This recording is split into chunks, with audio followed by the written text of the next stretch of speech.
Señal directa.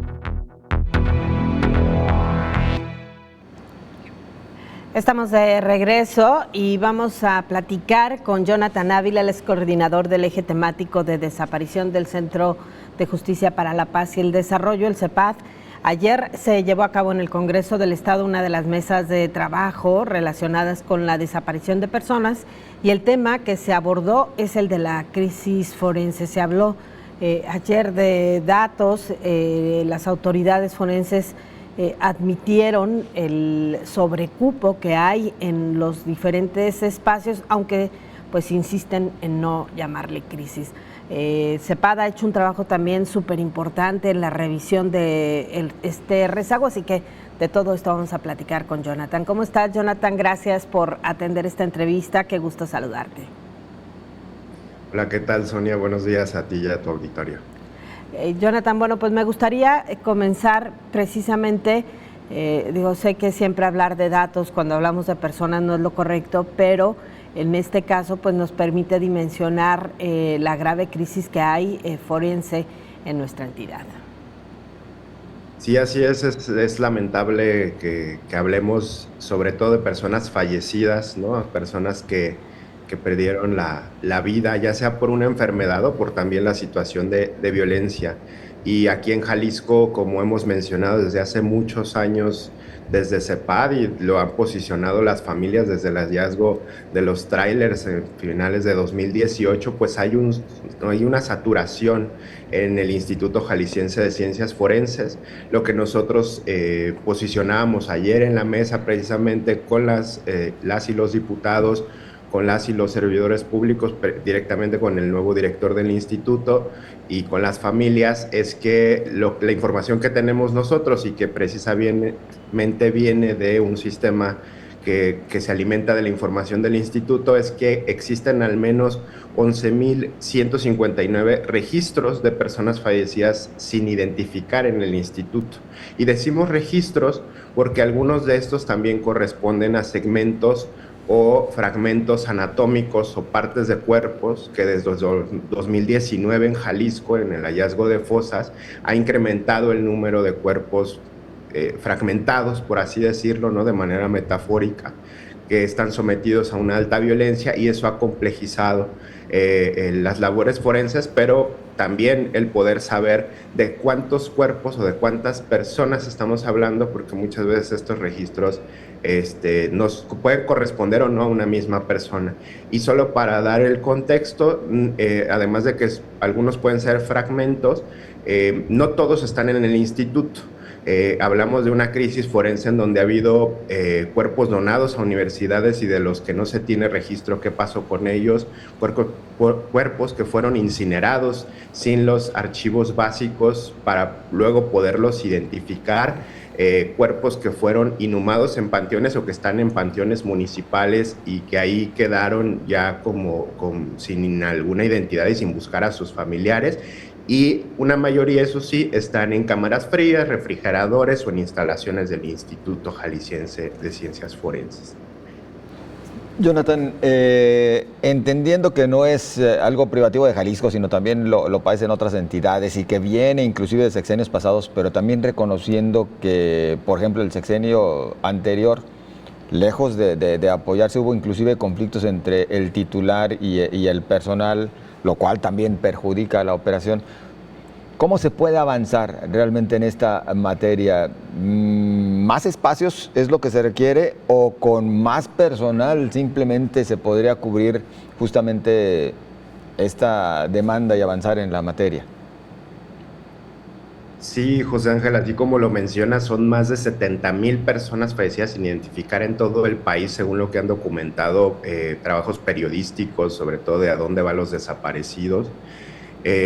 Jalisco se encuentra entre las 5 entidades con la mayor cantidad de cuerpos, 5 entidades que conforman el 60% de estos 70,000, Y yo creo que lo que hay que atender de alguna manera estamos a la expectativa de que pueda suceder con la nueva administración, es que se atiendan causas estructurales, porque lo que ha pasado y es lo que nosotros hemos venido documentando desde el informe que sacamos en 2021, que se llama ¿Quiénes son? Y que trata justamente de construir más o menos la historia de la crisis forense en Jalisco, es que siempre ha habido una saturación de los trabajos y lo que pasa es que antes se incineraba los cuerpos porque era parte de la norma, se prohíbe la incineración y luego entonces los empiezan a meter en cámaras frías.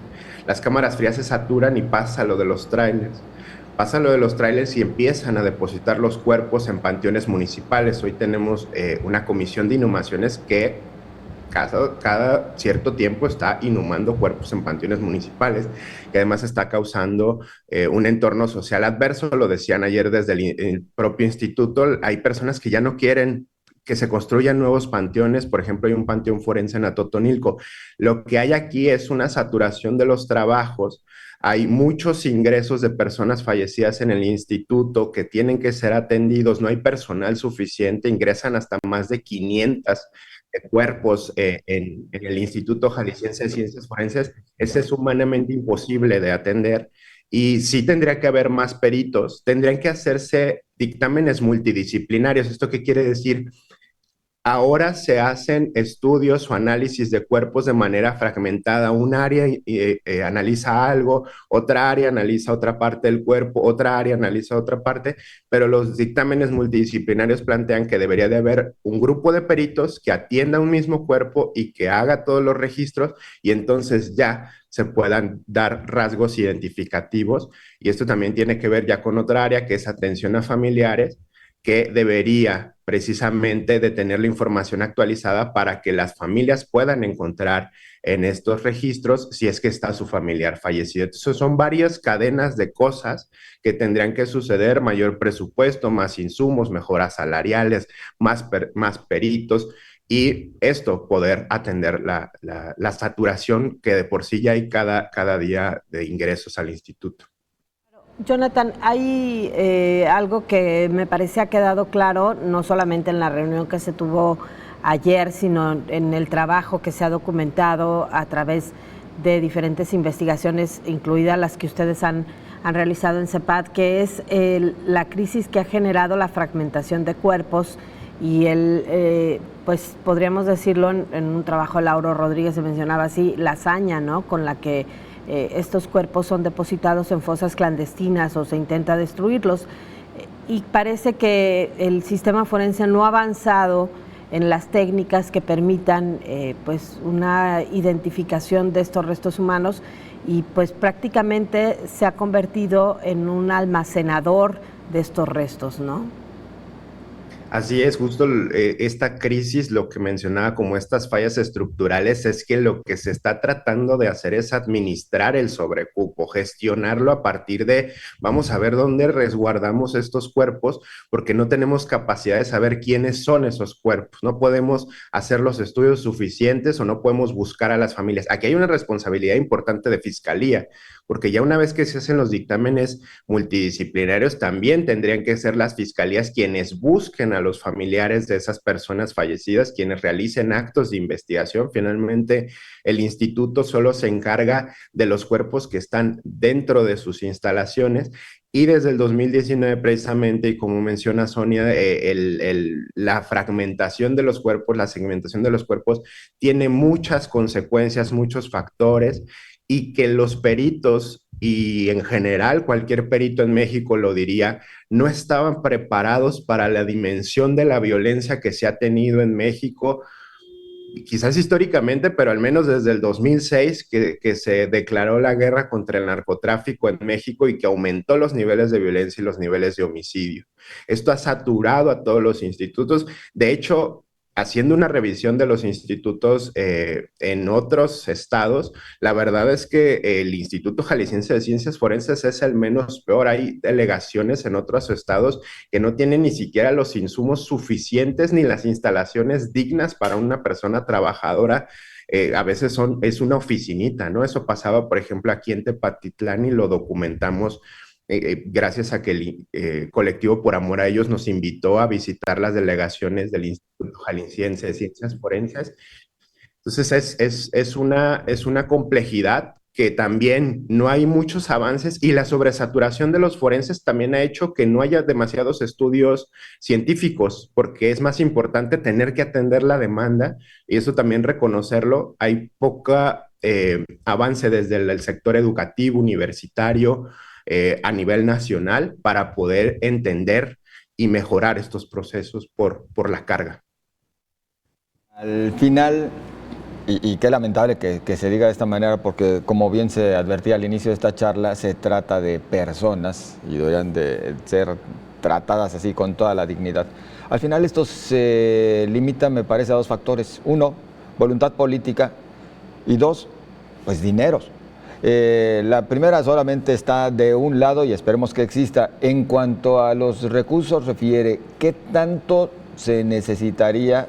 No sé si se ha hecho alguna estimación para realmente estar a nivel de la atención de toda esta demanda que existe en lo que refiere a presupuestos.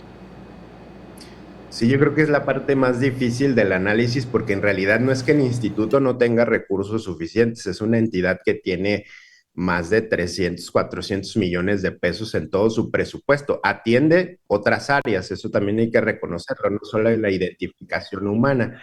Pero nosotros señalamos precisamente ayer, por ejemplo, ya a nivel de componentes o programas presupuestarios, solo se están destinando 27 millones de pesos a dictámenes de larga data de personas fallecidas sin identificar, que esto nos parece que es importante posicionarlo, porque el Centro de Identificación Humana en sus orígenes tenía precisamente la tarea de realizar identificaciones de larga data, de cuerpos esqueletizados, dar certeza a las familias que por décadas, porque ya son décadas que han estado yendo al instituto, al menos una década que han estado yendo al instituto a saber si su familiar está ahí. ¿Cuántos recursos? Yo creo que es muy complejo, pero si se tuviera que duplicar, por ejemplo, como decía ayer el nuevo director del instituto, si se tuviera que duplicar el número de peritos y el número de administrativos, porque también no es nada más como la labor, y poder aumentar los salarios, que también eso es muy complejo a nivel burocrático, los sistemas de control de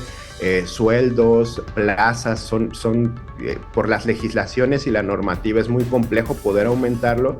Yo creo que no sé, o sea, tendríamos que estar hablando de hasta 600, 700 millones de pesos, y yo creo que es muy, muy apresurado de mi parte, pero hay muchos factores que se tienen que considerar ahí, insumos, la genética, por ejemplo, es una prueba de identificación muy, muy cara, ¿no? Tener un laboratorio de genética, y el instituto tiene 3, tiene costos muy altos, entonces también reconocer que hay muchos factores que están en juego. Yo creo que la cosa es no que se gaste mucho, sino que se pueda gastar bien lo que se invierte, y hace falta también una auditoría de cómo se están gastando esos insumos y si es que no se están regresando presupuestos. Jonathan, te agradezco mucho esta entrevista y te agradezco también mucho el trabajo de acompañamiento que ustedes han hecho en esta agenda. Gracias, buen día. Muchas gracias, Sonia, José Ángel, buen día. Gracias, es Jonathan Ávila, coordinador del eje temático de desaparición del Centro de Justicia para la Paz y el Desarrollo. Una pausa, regresamos.